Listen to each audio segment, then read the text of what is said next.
झारखंड में कोरोना वबा ने संगीन रुख इख्तियार कर लिया है। कोरोना मुस्बत की बढ़ती तादाद के पेश नज़र रियासती हुकूमत ने कड़े फैसले लिए हैं। अब रियासत में मास्क लगाने को लाजमी करार दे दिया गया है। इसकी खिलाफ वर्जी करने पर 2 साल की सजा और 1 लाख रुपए जुर्माना आयद करने के ताल्लुक से तजवीज़ को रियासती काबीना में मंजूरी दी गई है। ऐसे में रियासती हुकूमत ईद उल अजहा में भी छूट देने के हक में नहीं लगती है। वज़ीर पार्लिमानी उमूर आलमगीर आलम और कांग्रेस रुकन असम्बली इरफान अंसारी ने अपने तासुरात के जरिए लोगों को ईद उल फितर की तरह ही ईद उल अजहा मनाने का मशवरा दे रहे हैं। डिस्टेंस मेंटेन का मतलब ये तो नहीं होता है कि मस्जिद में गैदरिंग नमाज पढ़ने का नहीं होता है। जैसे पहले नियम बना हुआ है उसी तरह के नियम के अनुसार ही चलेगा। और मुझे नहीं लगता है कि ये चीज़ में जज्बात की ज़रूरत है।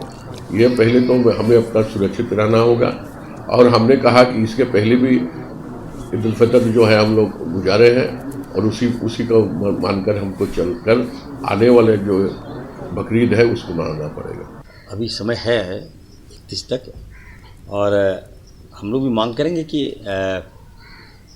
थोड़ा राहत दिया जाए, ताकि त्यौहार तो सबका त्यौहार है, खुशियों का त्यौहार है।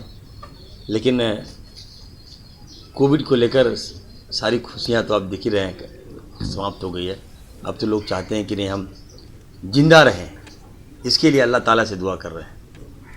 तो बहुत बड़ी बात नहीं होगी। सरकार का जो भी निर्णय होगा हम लोगों को स्वागत करना चाहिए और मानना चाहिए। सरकार तो हमारी सरकार है, आपकी सरकार है, जनता ने बनाया है सरकार को।